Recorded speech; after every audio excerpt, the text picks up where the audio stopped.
Here's a fascinating question worth exploring. We have data on how skeletal muscle deteriorates across each decade as people age, but I'm curious, though I suspect it might be impossible to determine, can we quantify what portion of this deterioration stems purely from inadequate protein consumption versus all the other contributing elements? Those other elements include the increased resistance to anabolic signals that comes with getting older, the resistance that develops from living a sedentary lifestyle, and the absence of adequate strength training. Multiple variables clearly account for why someone transitioning from their 50s through their 60s into their 70s experiences progressive muscle loss. However, it would be valuable to understand how much of this phenomenon relates to people barely meeting, or often falling short of, their basic nitrogen requirements. Regarding your inquiry, there isn't a straightforward method to isolate that specific factor. However, research has demonstrated something quite revealing. When elderly individuals, who face heightened vulnerability to the issues you mentioned, particularly this reduced sensitivity to anabolic signals, which stems largely from decreased physical movement, a trend that intensifies with advancing years, consume 1.2 grams of protein per kilogram of body weight daily. This intake substantially mitigates the typical age-associated muscle deterioration. This finding provides compelling support for your hypothesis. Simply elevating protein consumption by half to this baseline level of 1.2 grams per kilogram daily, which virtually all specialists now advocate should replace the current recommended dietary allowance, represents the minimum daily requirement we should be meeting. When elderly adults adopt this practice, they successfully prevent much of the muscle loss traditionally linked to aging. Additionally, research on elderly women shows that maintaining this 1.2 gram per kilogram intake reduces their likelihood of developing frailty in advanced age by 30%, which carries enormous significance for quality of life. This constitutes strong evidence that boosting protein intake by 50% plays a crucial role in healthy aging, particularly for maintaining muscular health. It also helps us escape that state of negative protein balance. The initial reform we need is raising the minimum threshold from 0.8 to 1.2 grams per kilogram. You've touched on something critical with anabolic resistance. This phenomenon compounds the problem of already insufficient protein intake that leaves us unable to maintain positive protein balance. Anabolic resistance describes the condition where muscle tissue becomes less responsive to amino acids, resulting in diminished muscle protein synthesis compared to younger years. There's now widespread agreement that anabolic resistance doesn't result primarily from the aging process itself, but rather from physical inactivity. The research that Luc van Loon presented demonstrates this elegantly. His team worked with young participants, I believe in their 20s or possibly 30s. They immobilized one leg with a cast while leaving the other leg free, maintaining this setup for a period, perhaps 2 to 4 weeks.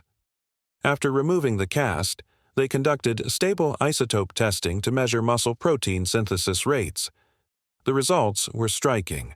The leg that remained active showed completely normal function, while the immobilized leg exhibited significant anabolic resistance. This clearly demonstrates that inactivity represents the primary culprit. While aging itself likely contributes some effect when all factors are equal, inactivity appears to play the more substantial role. Let's clarify what anabolic resistance actually means. When we consume protein, we break it down into amino acids, with leucine being the primary amino acid driving anabolic processes. These amino acids, particularly leucine, enter muscle tissue and trigger increased muscle protein synthesis, essentially building more muscle protein. This promotes muscle growth and hypertrophy. The other major stimulus for this process is mechanical stress from resistance exercise. As we age, our muscles develop decreased sensitivity to these amino acids, the leucine transport mechanism being one key pathway, though others exist as well. Research comparing younger and older adults, 65 and above, given identical protein doses reveals that younger individuals experience double the muscle protein synthesis response. For older adults to achieve equivalent muscle protein synthesis, they must consume twice the amount of protein. This doubling requirement stems from reduced muscle tissue sensitivity to amino acids. To get adequate amino acids into the muscle, protein intake must increase. However, and this is crucial, physical activity serves as the primary driver here. The evidence overwhelmingly supports this. Beyond Van Loon's research, studies show that older adults engaged in resistance training exhibit the same anabolic response to a given protein dose as younger individuals. Activity compensates for the age-related decline.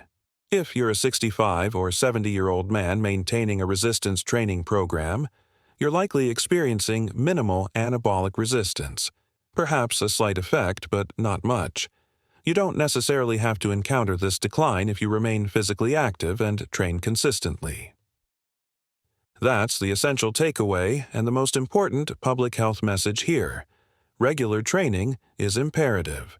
Consider the parallel with insulin resistance, an entirely different mechanism, likely related to fatty acid accumulation in muscles and other factors.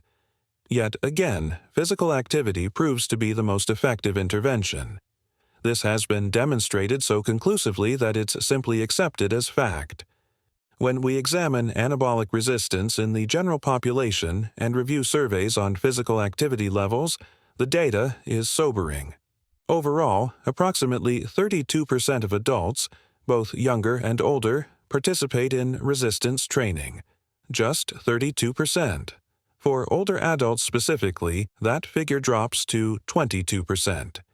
Essentially, the vast majority of older individuals aren't engaging in resistance training whatsoever. Physical activity rates generally mirror these numbers. The fundamental issue is that most people aren't putting in the necessary effort. Exertion requires more work from them.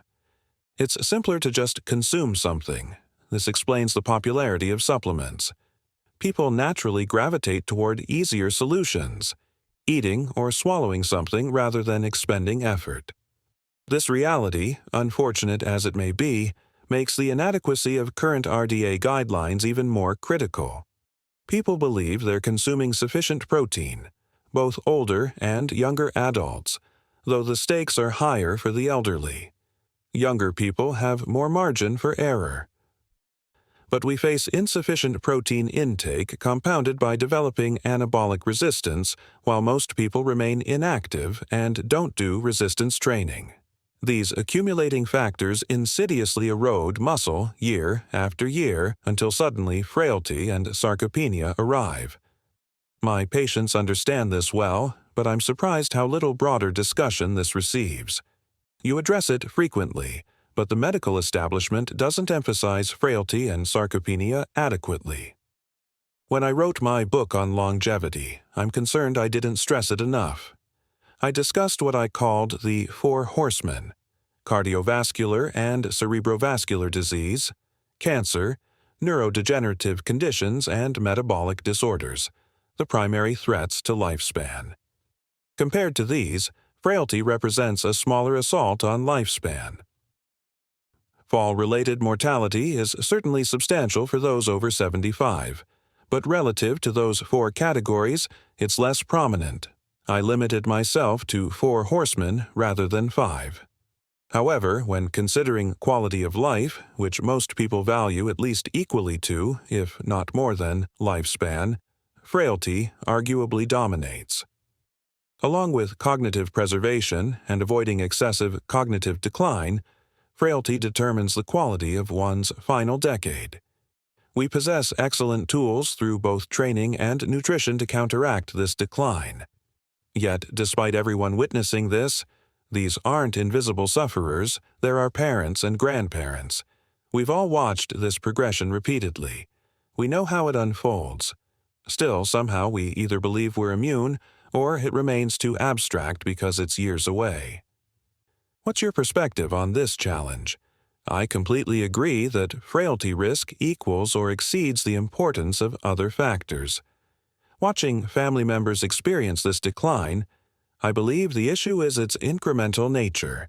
Perhaps there's a fall or a scheduled procedure like hip or knee replacement surgery, leaving your parents or grandparents immobile for extended periods with substantial muscle loss. For younger people, regaining that lost muscle is relatively straightforward. For older adults, it's fundamentally different. Even with post-recovery resistance training, they won't restore the same muscle mass they lost. These events occur periodically. A planned surgery here, a fall there, perhaps another procedure, maybe COVID or influenza, they accumulate. Eventually, people reach what's termed the disability threshold. Suddenly, your parents can barely walk. It seems to happen overnight, but the evidence has been mounting over 5 years through these periods of inactivity. People don't track this timeline. They miss the progression leading to this catabolic crisis where muscle loss from multiple events renders them immobile. Anabolic resistance intensifies further, everything compounds, and they haven't observed the timeline to recognize that A plus B plus C led to this destination.